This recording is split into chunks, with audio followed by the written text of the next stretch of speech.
Good evening and welcome to the Rick McCormick Show. We are glad you're with us here. We are here every Wednesday, the first and third Wednesdays of the month.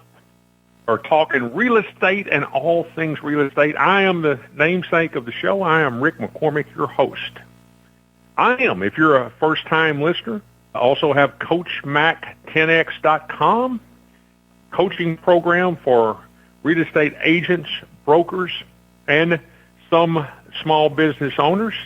A certified business coach through the Grant Cardone 10X program. And while that may sound under impressive perhaps, not familiar with it, look up Grant Cardone and 10X. It is a very comprehensive coaching program that I've been involved in and studied in and have access to some great material and have been involved in for the past 2.5 years. And we've got a great program trying to take and lower the failure rate among real estate agents. However, this show is for homeowners, potential homeowners, home sellers, home buyers, investors, anyone. We're going to talk about the market here in the greater Oklahoma City area. We're going to take it and look a little bit at the Federal Reserve and interest rates. I'm going to have this evening two different outstanding guests on.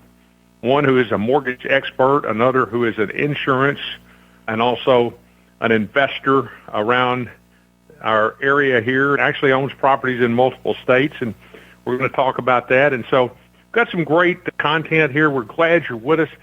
And back to the Coach Mac 10X. I was previously a college and professional basketball coach for knocking on close to 30 years. Was a head coach of 5 different collegiate programs and was honored with several different accolades, including winning a national championship and several, in fact, a Coach of the Year award in 3 separate and different collegiate conferences and 1 national Coach of the Year. So the whole Coach Mac thing has been there for a number of years. Master's degree in education and teaching and coaching and some work beyond that. All of that, we say today, real estate agent and team lead, and we've been at work with some wonderful people and been in the real estate space for the past decade here in the greater Oklahoma City area. Over the next 2-3 hours, as the sun sets and we go to dusk, it's going to be a lovely, lovely evening. Okay, we're here to talk about the real estate market, real estate and all things real estate. So some of the things that we discuss here are regional news here in Oklahoma City and our state of Oklahoma. We have 4 million people in the state of Oklahoma. We have 1.4 million people in the greater Oklahoma City area. That's Oklahoma City and all the various suburbs here from Moore, Norman, Edmond, Choctaw, Yukon, Mustang, all the way out to Guthrie. We'll count Purcell in that, Del City, Midwest City. That's our whole greater metropolitan area. It's grown to 1.4 million, 4 million in our state. Now, 3 hours away to the south of us, down Interstate 35, the Dallas-Fort Worth Metroplex, 8.3 million people now. And so our entire state is less than half that size. So we're a good, I like to say Oklahoma City is a country town that's grown up. Well, what does that mean? That means we still got a lot of the small town values. They call it the Oklahoma Standard. People are helpful here to one another. And like I said, 1.4 million people, a lot of great things, definitely a major city, but still with kind of some small town values.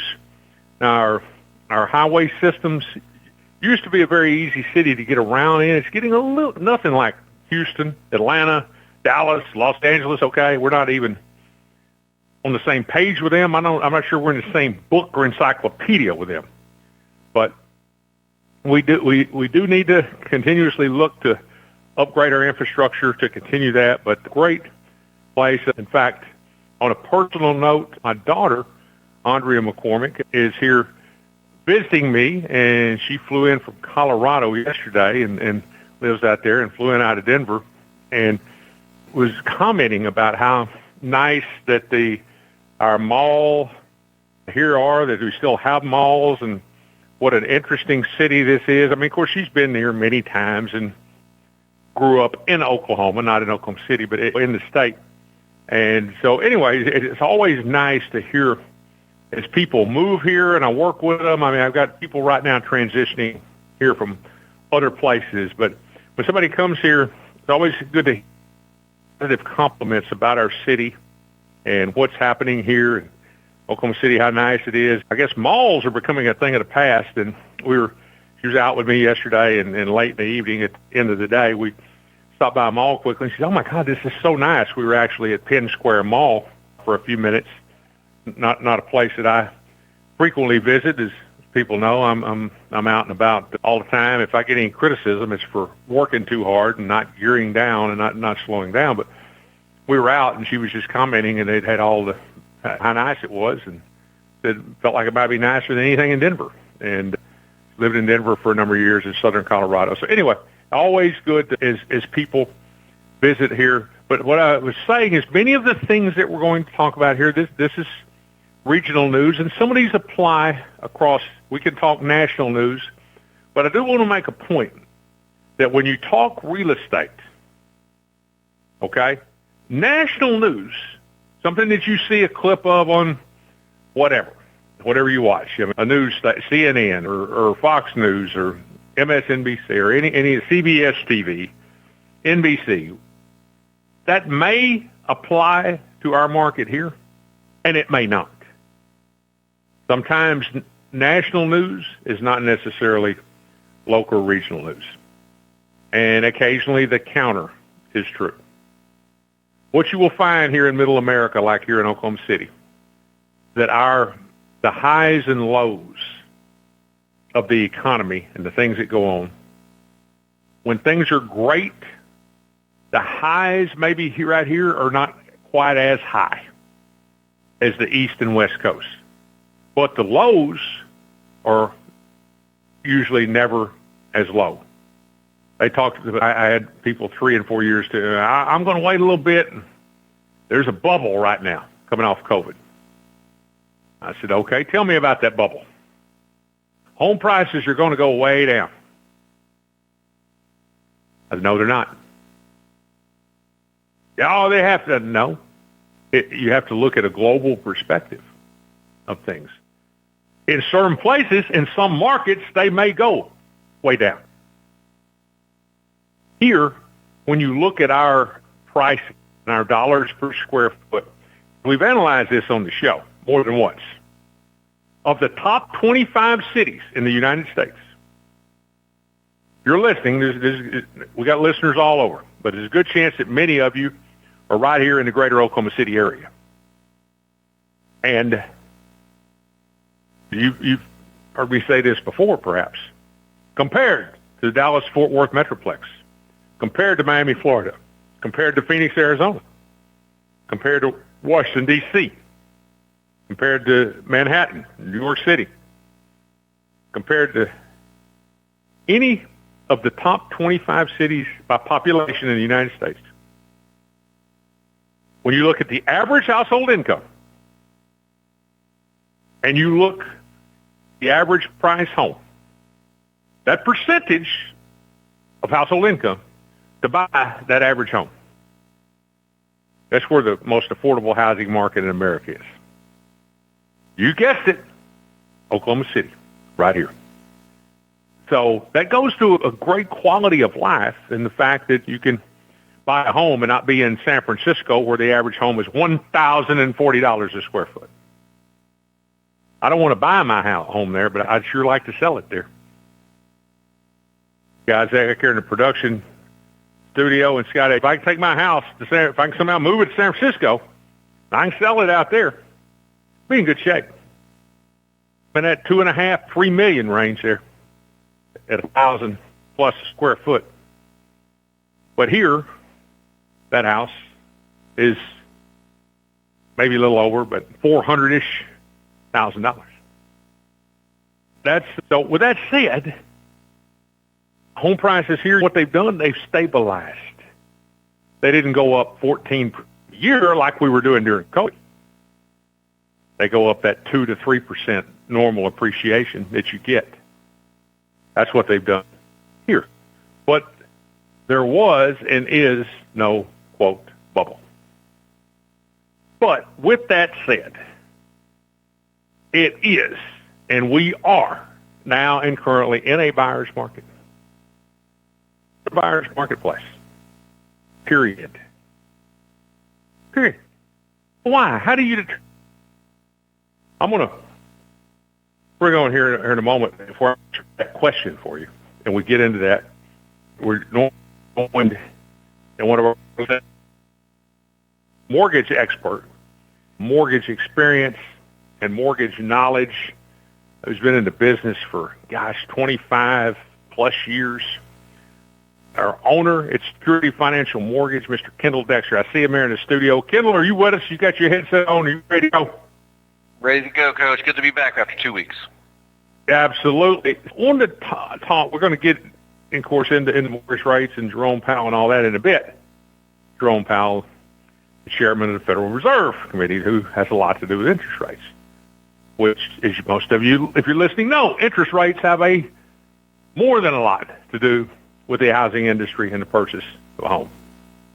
But okay, why is it a buyer's market?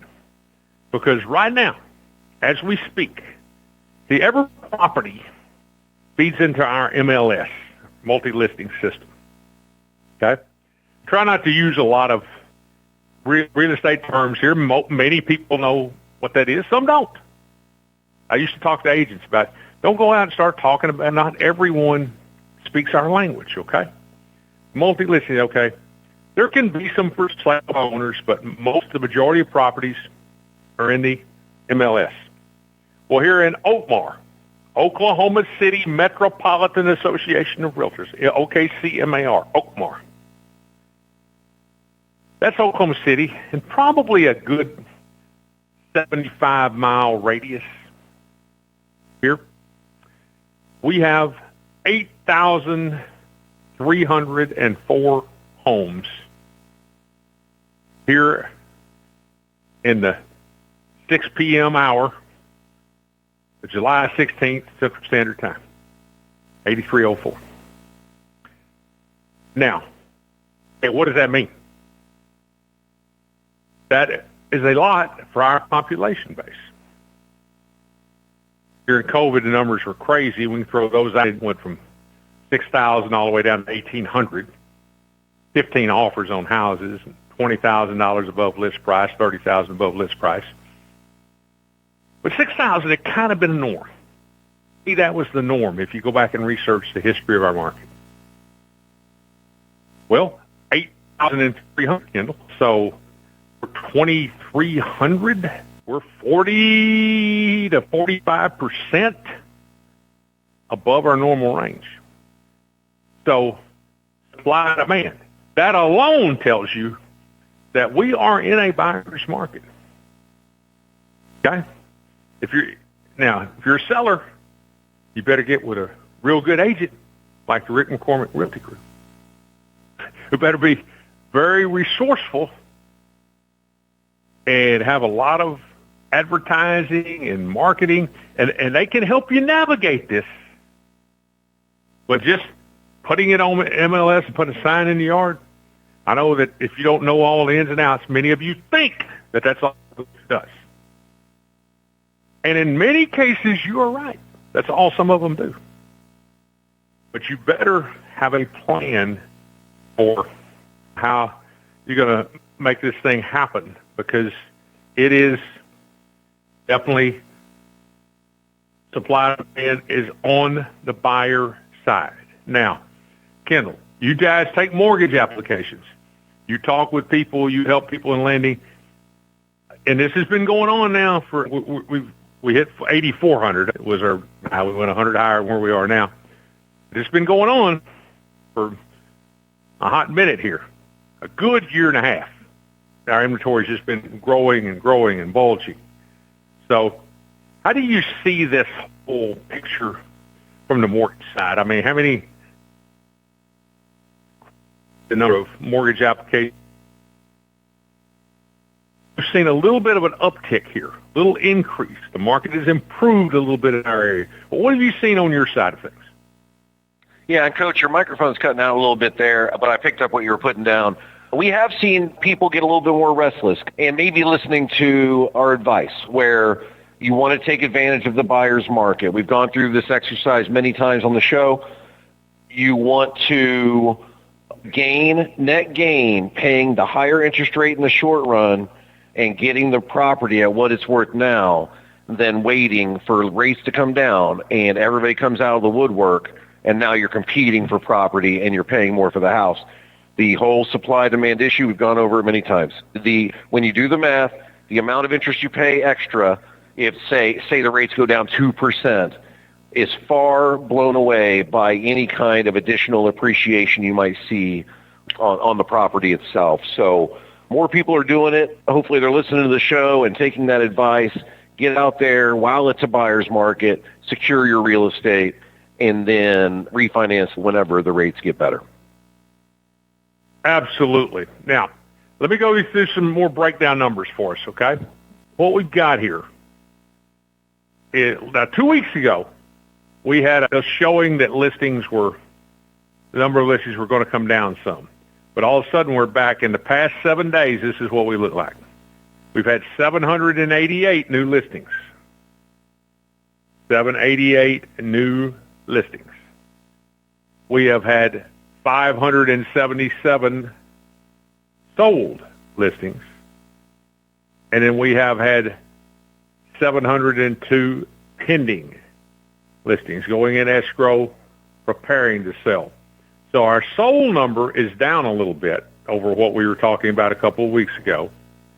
Our pending number is still strong. I mean, and I like to say this, if you listen to every show, and sometimes you say, and I hope I'm not a broken record, but I do want to emphasize it.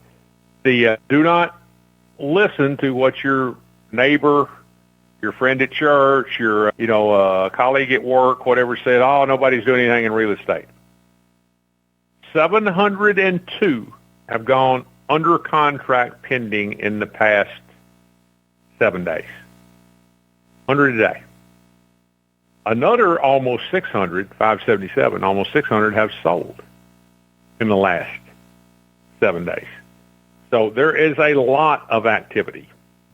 Now, here's another indication, Kendall, that I think we can see pretty clearly this is a buyer's market. Price decrease. 994 of these have decreased the price. 8,300 listed, almost 1,000. So about 12% of everything on the market, they have decreased the price. Is that not somewhat of an indicator that we're in a bit of a buyer's market? Yeah, it definitely is. The seller's market, obviously goes the other way. So you're going to see some price decreases. Some people are more motivated to sell than others. There can be specific reasons why they need to sell because of life circumstances. So those people are going to be even more motivated. But it's a great time to get out there, get your pick of the litter, possibly decrease the price, possibly get your closing costs paid.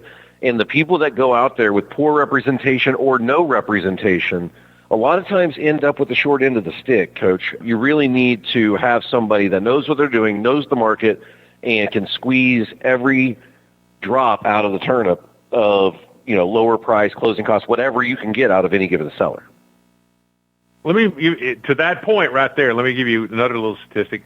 In the past 7 days, and we're in the middle of the month, a lot of the expired listings are done by months, by August 1 or whatever. In the last 7 days, we've had 90 listings that have expired and another 65 withdrawn. So that's 155 properties in the last week that have basically, in some manner or another, have came off the market. So, which goes back to your level of representation, to your point. So, and again, I'm going to go back to the CoachMac10x.com, our coaching program for realtors and brokers. We're here to help you. There's a lot of good people out there, and there's a lot of people that are working hard and maybe searching for answers it is important that that everyone has some mentorship and somebody to bounce things and ideas off of, whether that be an individual or a group, and make sure that you're staying on top of the market. Positive representation. Prepare yourself to be a part of positive representation. Make sure you are well prepared to help your sellers navigate in this kind of challenging market on the selling side. So point there as well. All right, we're going to here in a moment. When we come back, we want to talk to you a little bit about obviously interest rates, and you're going to want to stay tuned for this for certain.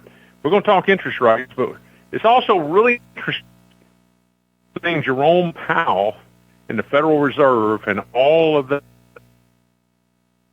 going on around that, and President Trump, and he see that interest rates dropped, and he's hitting this every day right now. And he said he wants them to drop 3 points. Well, I don't think that's going to happen, and I'm not sure that we wouldn't see all kinds of ramifications should it, but are they going to drop? And is this Mr. Powell going to be able to remain in that position for interest rates right now?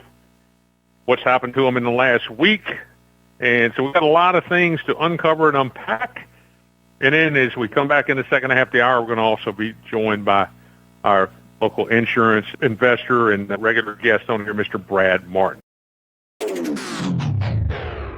You're listening to The Rick McCormick Show, real estate growth without the guesswork. Don't miss an episode.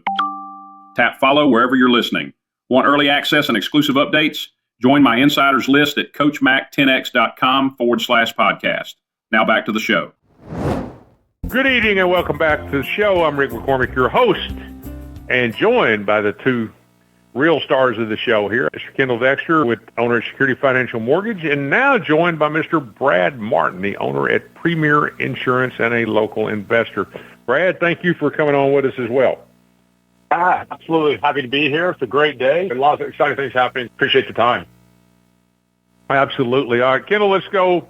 Let's talk about what's been happening since we were last on the air here with the mortgage rates. What are they currently looking like? Tell us about all these 5.5 interest rates you've got.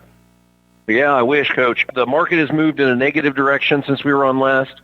We gained a little bit back today, and we'll talk about why we think that might have been, but not much. Overall, in 2 weeks' time, minus 62 basis points, which will equate to about a quarter to your rate, but it equates exactly to $620 more expensive for any given rate per 100,000 borrowed in a 2 week time. It's been kind of a quiet, slow death over that time. Just nothing alarming, just a little bit of loss, and over time it adds up to, man, my rates are a little higher. Again, we gained a little bit back today. In my opinion, it's more about Trump trying to remove Powell, and we'll dive into that a little deeper. But there was another news piece today just saying that people speculating that Trump's trying to remove Powell, and he denies it. But I believe that it is true, and the market believes that it's true, and we gained a little bit of our losses back, not a lot. We all know that if Powell is removed and Trump is able to appoint somebody new, that person is going to be a Trump puppet, and rates will come down for sure. If we see that happen, we'll see rates improve tremendously, I believe. Okay, let's talk about the whole President Trump is continually threatening to fire Jerome Powell. Should he fire him, they're saying it will be challenged in court, that he's an appointed person who may not be able to be legally fired by the president. But with that said, it seems that they are questioning, I guess the Federal Reserve building was refurbished, whatever, redone, at a cost of $2.5 billion to the taxpayers. So they're talking about that, and they're using the word fraud is coming up quite often. So Kendal first, and then we'll go to Brad. I mean, is Are they looking to get him out that way, or simply perhaps to try to continue to bring it up and to threaten to fire him, hoping that his term is up next May? So we're talking 10 months from now. That he would come out and say, I'm just going to step down a little bit early. So what are we looking at here, Kendal? And I guess this is in your wheelhouse more than the rest of us. Jerome Powell, Trump wants interest rates down. If Jerome Powell won't come out and commit to putting interest rates down, they're looking to try to get him out early and get someone else in. I mean, how do you see this? Yeah, I think Trump and the administration know that he can't fire Powell unless there's cause, and they're trying to find cause. And this appears to be their path, claiming financial mismanagement / fraud on the restructuring of the Federal Reserve building at a really expensive $2.5 billion price tag. And they're just basically saying that he was a terrible money manager on the deal, possibly with the poor ethics, and try to force him out that way. Then they can bring in their guy and accomplish their goals. And to me, that's solely what they're doing. Brad, what do you think? Yeah, Brad, your thoughts on that? I agree. I think they're trying to get rid of Powell so Trump can have a little bit more hands-on as it relates to interest rates and have someone that's wanting to do what he wants them to do. Obviously, he doesn't have the power to fire Powell, so it then becomes a situation where he has to use some other tactics, and I think what he's trying to do now is talk about incompetence and poor money management as the guy that literally manages the money for the United States Treasury. So it's kind of an interesting deal. At the end of the day, I don't think it's good for anybody. It's good whether you're Republican or Democrat. I think it's just a bunch of noise that's just going to add fodder to everything else that's going on. Yeah, one Kendal, tell our listeners a little bit about Bill Pulte, I guess, P-U-L-T. Yeah, Pulte. Bill Pulte, yep. The chairman of the board of Fannie Mae and Freddie Mac, and kind of who he is, and then I'm going to talk a little bit about that. He is the key behind all of this, and it was released, I think, Friday, a few days ago, that he said he knew Jerome Powell was strongly considering resigning. I think that's since been refuted, but talk about Bill Pulte's role in this whole Federal Reserve thing. Yeah, he was appointed by Trump, and he's obviously got the same agenda as President Trump, and he is kind of the leader of the charge against Powell. From what I read, he's the one that originally brought up the mismanagement in question that we were just talking about. So I like what he's doing in other regards. They're trying to bring down the cost of credit reporting for people. They're implementing the okay to use a lesser cost credit bureau, which is still a work in progress. But right now, the cost of credit reporting is out of this world. It's a little bit off topic, but this is something that he's been involved in, trying to make credit reporting more affordable, both for lenders and for borrowers. When borrowers close on a loan, they pay for their credit report. Some lenders require that a borrower pay for their credit report right up front just to apply for a loan.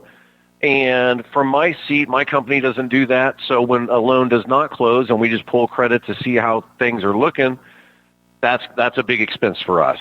So they're trying to make it more affordable for the industry. I like that. I like the direction he's going in a lot of ways with the Fannie Mae organization, but I also think that he is 100% Trump, and he is leading the charge to get rid of Powell, lower these rates, and everybody knows that if we can get some lower rates, you're going to drive a lot of economic activity.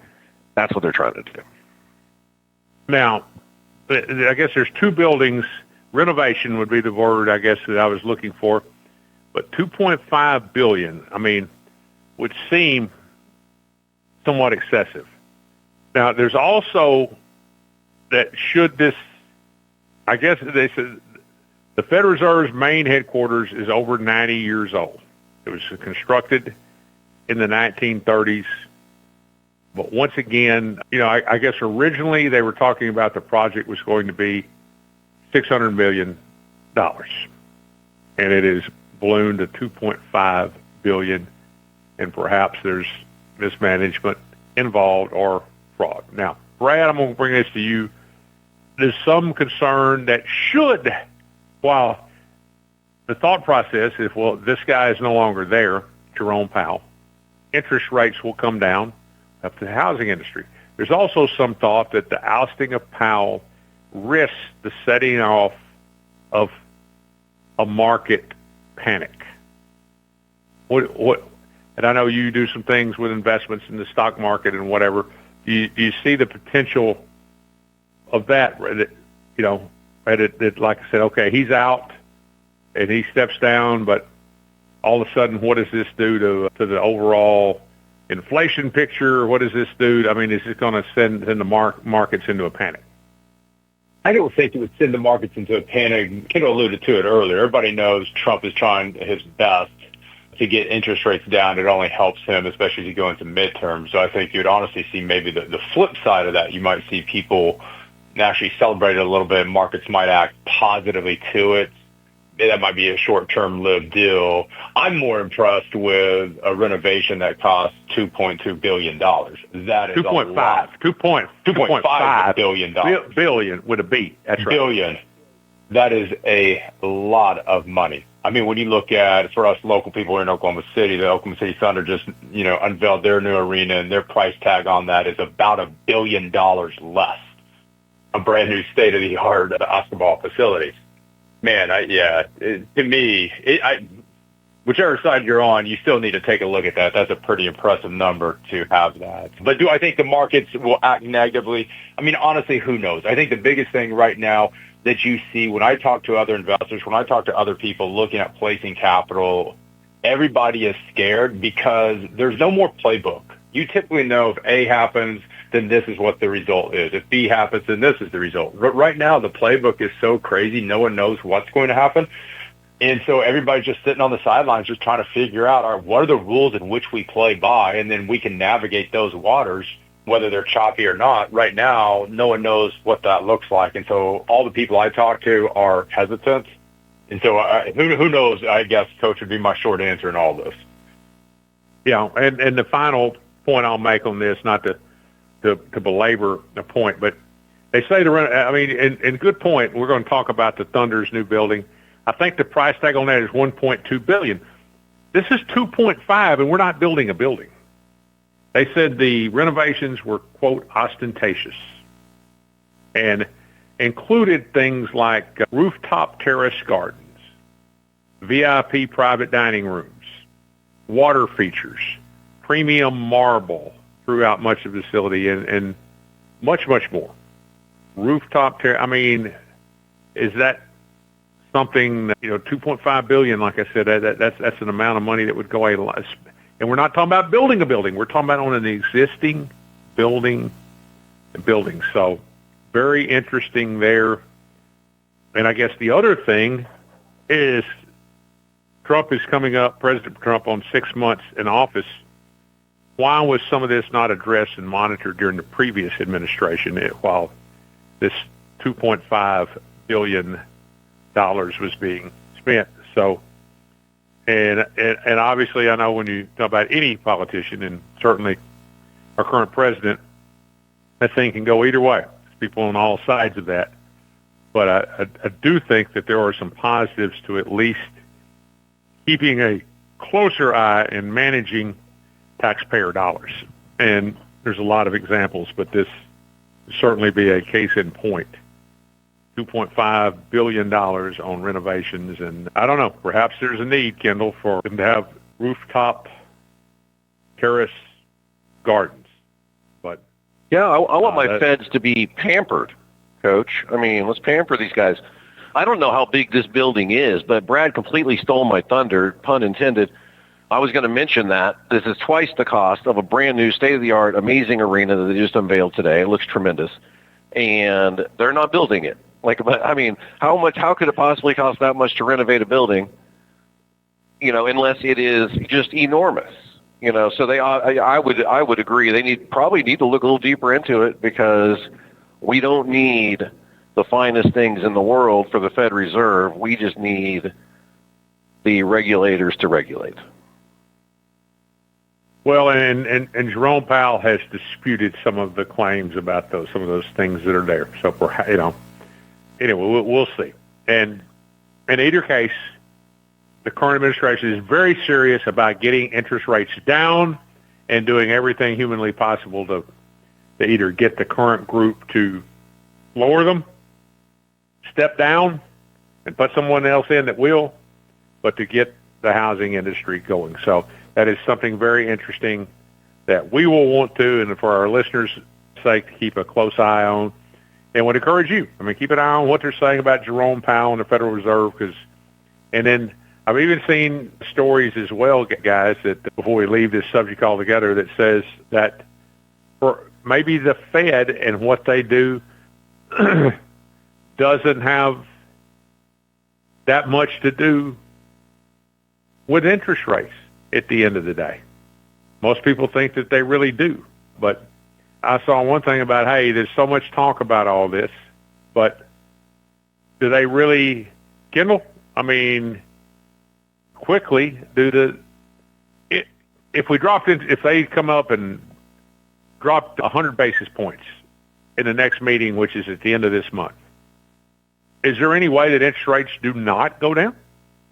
No.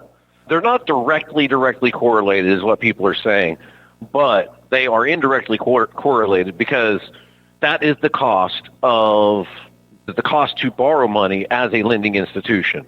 So they're going to pass that along, and it gives them the ability to do so, but it is not a direct correlation. So if anybody is disputing that rates will come down if the Feds move the rates, that's what they're getting at. But they definitely will come down if we see a 100 basis point drop. No question. Okay. All right. Well, all right. I'll come back to you, and then I know, Brad, I want you to weigh in on this too. We talk a lot about our city and the growth of our city. And, of course, we have the Oklahoma City Thunder, reigning NBA world champions, and we're going to be able to say that for the next year. And hopefully, this time next year, we're saying two-time reigning NBA world champions, is because the key players 1, 2, and 3 have all been extended into long-term contracts. And, of course, another show called The Fast Break. You can join us, on Wednesdays at 4 to talk about all of that. But nevertheless, new arena coming up, and Paul McCartney is one of you guys look this up. We didn't talk about this in production, but Paul McCartney's coming to the BOK in Tulsa, I think, and former Beatle. I think he's 72 years old now or something. He would, if we had the new arena, he'd be coming right here to Oklahoma City, not Tulsa. Who's got that for me? Give me the October 22nd, 8 p.m. Paul McCartney, Wednesday, October 22nd. Yeah, BOK. Coming to the that's one example. So it goes beyond. Okay, they're building a basketball arena. No, they're building a downtown arena. It's going to attract the world premier events that we sometimes now miss, and they go to Tulsa. But it means a lot for our city to keep the Thunder long term. But, Brad, what do you feel like this thing means just downtown and for the city? It continues to put us on the map. If you look at what we are doing, we're going to be the talk of the town. Once the arena gets built, everybody's going to want to be here, including players, which only helps us in the recruiting process. That is a great thing. And so when you look at it from that standpoint, it's huge. When you look at it from an economic standpoint, it's huge. Not only what the arena will bring, but the ancillary things from parking to hotels to restaurants. They're doing a whole event center, pretty much where the Paycom Center is now. That will be an outdoor center for music and food and all sorts of activities. So the revitalization that's already taken place in downtown Oklahoma City is only going to continue to take place in downtown Oklahoma City. And I also want to quickly mention there's some other great things that are happening here. We will be an Olympic site here in a few years, which was a pretty amazing feat when you look at what's going to happen for the Summer Olympics that are going to be in LA, but we're going to have the softball here and the rowing and kayaking as well. So what's happening in and around Oklahoma City as it relates to economic growth and development is unbelievable. You couple all that with low cost of living, it goes back to what we talk about on the show all the time. What a great place to either live in Oklahoma, invest in Oklahoma, own real estate in Oklahoma. You know, it is all this stuff only helps you from an investor standpoint. At least that is my thesis. Kendall, I know you talk a little bit about Mayor David Holt, and it seems like, I tell you what, we're in great shape in the leadership of this city. And, of course, I was a huge Mick Cornett fan, his predecessor, and Mick Cornett now to David Holt, our current mayor. But I believe there's an announcement today, and talk a little bit about that, kind of what Brad said. It's going to be so much more than just arena. There's going to be all kinds of spinoff of food. It's going to be a further shot in the arm, a further revitalization of Oklahoma City's downtown area. Yeah, they've taken over a full city block. It looks like there's going to be all kinds of things going on around it. But like you said, Brad, getting to go first, stealing my thunder all the time. All the things that are going on, the Olympics. I'll throw in the Ocana Water Park downtown. I mean, we're just growing and growing, and this all ties back to real estate. The excitement that's going on in Oklahoma City is going to continue to bring people to town, improve the demand for real estate, and improve the price of real estate. So just all the more reason to invest in Oklahoma City real estate. Well, absolutely. Brad, there's so many things. I mean, the gentleman trying to put up this 120-story building.